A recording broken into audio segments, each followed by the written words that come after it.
Kenya Association of Hotel Keepers and Caterers is the principal umbrella organization bringing together the hospitality industry with a vision of making the Kenyan hospitality industry globally competitive and viable. The association held its annual symposium at the end of June to engage stakeholders and to address the challenges facing the industry. The theme for this year was taking tourism to the next level. I take this opportunity to welcome you to the Kenya Association of Hotel Keepers and Caterers 4th Annual Symposium. We are thrilled, indeed immensely honored, to have you participate in this event and look forward in working together in taking tourism to the next level. Let us be the winners who compare our achievements with our goals and not with other people. Let us strive to enhance the quality of the industry and strive to retain hospitality as truly a Kenyan gem. The event was opened by the Minister for Tourism, Honorable Maurice Nzoro.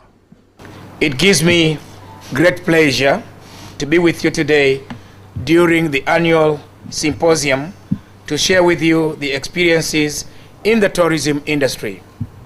I am informed that some of the main aims of the annual symposium is to evaluate achievements and the challenges facing the hospitality industry today.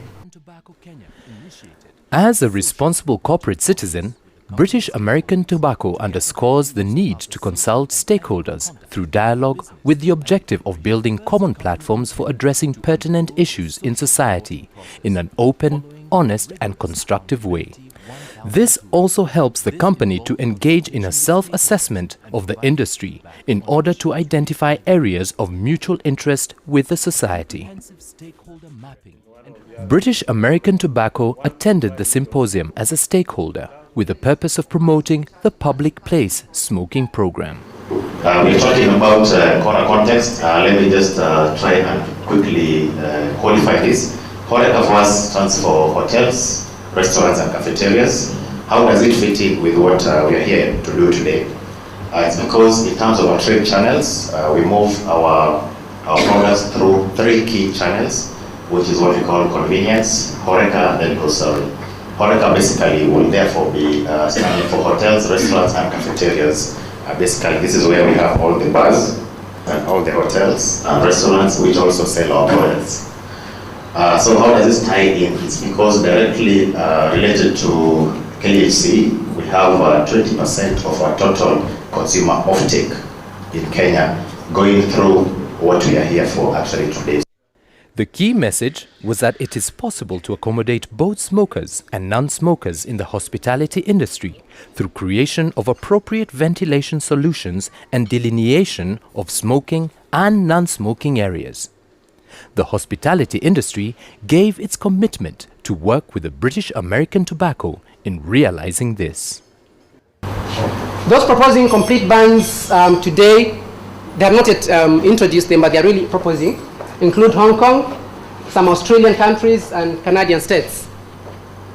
So what we're saying here that today is that the fact remains that most countries are still providing space for adult consumers to smoke, particularly in the bars and the restaurants. What is the view of British American Tobacco in terms of public place smoking? We say we believe that smoking in public places should be regulated, yes, but it should be regulated sensibly. We believe also that non-smokers and those who do not wish to be in smoky environments should not be exposed to cigarette smoke.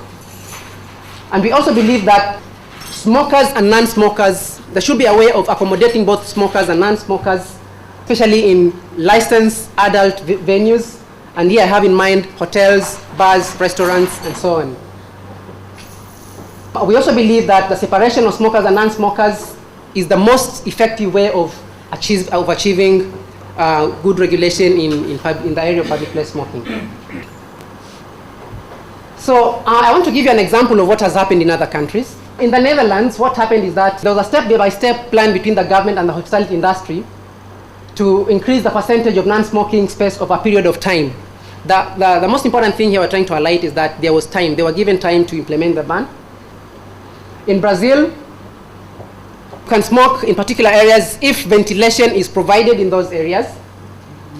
And in Egypt, British American tobacco and the tourism industry, including the government and the private industry, are actually working together on accommodation of smokers and non-smokers. The consumers themselves were there to defend their product. There are people out there who are mature adults and who support proper legislation and issues tobacco.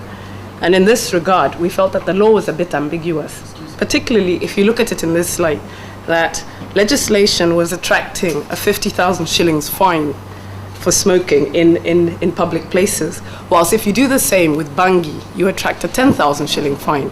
So there are issues like this that we found were not consistent with government policy. We found there was need for the smoker, the adult mature smoker, and I have to really stress this, that they are adults, not minors, who choose this lifestyle choice. Then we found that no one was listening to the concerns of consumers, and the war appeared to be between the industry and the government. And no one cared to listen. So I woke up one morning and said, today it's this, tomorrow it's that. Can't we be given a listening to? And in absence of finances or putting money together and putting out an advert and saying, listen, can I have smokers to come forward and who wish to sit down and become a stakeholder in matters tobacco? In absence of doing that, I stood up and I chose to be counted. Is that right? I'm not sure. All I do know is that I am a Kenyan who consumes a legally manufactured product, and I don't see why, bar your health concerns, sir, which we all appreciate, but why we couldn't sit down and talk. And that's really why I'm here today. As a way forward, the Corporate and Regulatory Affairs Director, Mr. Kelly Kilu, emphasized the need for continued partnership with the hospitality industry in establishing smoking and non-smoking areas, and to get this entrenched in regulation. If you are aware that this is an international issue because this is a product consumed worldwide and there are regulations governing it all over the world, where there are none, then they're introduced in terms of how it's consumed. It's an adult consumer product. We are involved in the education of the youth. We have a program called Youth No Smoking Program, which we deal with ourselves and our trade partners, that is the distributors, retailers, where we say do not sell to under 18. We have policies of not advertising the product. However, there are those, of course, who choose to smoke. And if they so do, they have a right to smoke. The governments of the world where this happens, they license the business. Cigarettes are manufactured legally. Governments take taxes out of them. In this country, 50% of what we sell goes to the government in excise tax.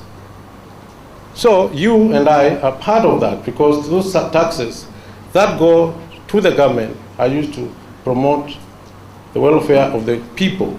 It's used to pay salaries, used to invest in infrastructure. They are used for governance. So in a way, if we are to be holistic in the way you look at this subject, as opposed to be emotional, then for the purposes of this forum, it's clear that what we are addressing is the need to have a partnership to give smokers smoking areas and non-smokers non-smoking areas. Why? Because both have a right. They are both your customers. We manufacture the product that some of those customers of yours partake legally, and therefore we cannot demonize them. The event ended with a gala dinner that brought together all the participants.